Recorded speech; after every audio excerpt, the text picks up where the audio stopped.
അപ്പോൾ രാവിലെ ഇഡ്ഡലിയും സാമ്പാറും കഴിക്കാൻ ഇഷ്ടമില്ലാത്ത ആരും ഉണ്ടാവില്ല അല്ലേ. അപ്പോൾ അതിൻ്റെ മുകളിൽ കുറച്ച് നെയ്യൊക്കെ ചേർത്ത് കഴിക്കുകയാണെങ്കിൽ നല്ല ടേസ്റ്റ് ആയിരിക്കും കേട്ടോ.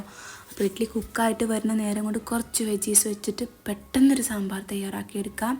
അതിനായിട്ട് വെളിച്ചെണ്ണ ഒഴിച്ചു കൊടുക്കുക. കടുക്, ഉലുവ, കറിവേപ്പില, വറ്റൽമുളക് നന്നായിട്ടൊന്ന് പൊട്ടിച്ചെടുക്കുക. ഇതിലേക്ക് ചെറിയ ഉള്ളി, വലിയ ഉള്ളി, തക്കാളി, ഒരു പച്ചമുളകും ചേർത്തിട്ട് നന്നായിട്ട് അടച്ച് വെച്ച് ഒന്ന് ഉടച്ചെടുക്കുക കേട്ടോ. നല്ല കുക്കാക്കി എടുക്കൊന്നും വേണ്ട. ഇനി ഇതിലേക്ക് മസാലപ്പൊടി ചേർത്ത് കൊടുക്കുന്നത് കായപ്പൊടി, മഞ്ഞൾപ്പൊടി, സാമ്പാർ പൊടി ഇത് മാത്രമേ ചേർത്ത് കൊടുക്കുന്നത്. എരിവ് കൂടുതൽ വേണ്ടവർക്ക് മുളക് പൊടി ചേർത്ത് കൊടുക്കുക. എന്നിട്ട് ഇതൊന്ന് റോസ് സ്മെല്ല് മാറുള്ളൂ വഴറ്റിയെടുക്കുക കേട്ടോ. ഇതിലേക്ക് കുറച്ച് മാത്രം പുളി തിരുമ്പിയത് ഒഴിച്ചു കൊടുക്കുക. ഇതിലേക്ക് കുറുക്കത്തിന് വേണ്ടിയിട്ട് കറിപ്പരിപ്പ് ചേർത്ത് കൊടുക്കുന്നില്ല. കടലമാവ് വെള്ളത്തിൽ മിക്സ് ചെയ്ത് അത്യാവശ്യം വെള്ളവും ചേർത്ത് ഒഴിച്ചു കൊടുക്കുക. എന്നിട്ട് തിളപ്പിച്ചെടുക്കുക കേട്ടോ.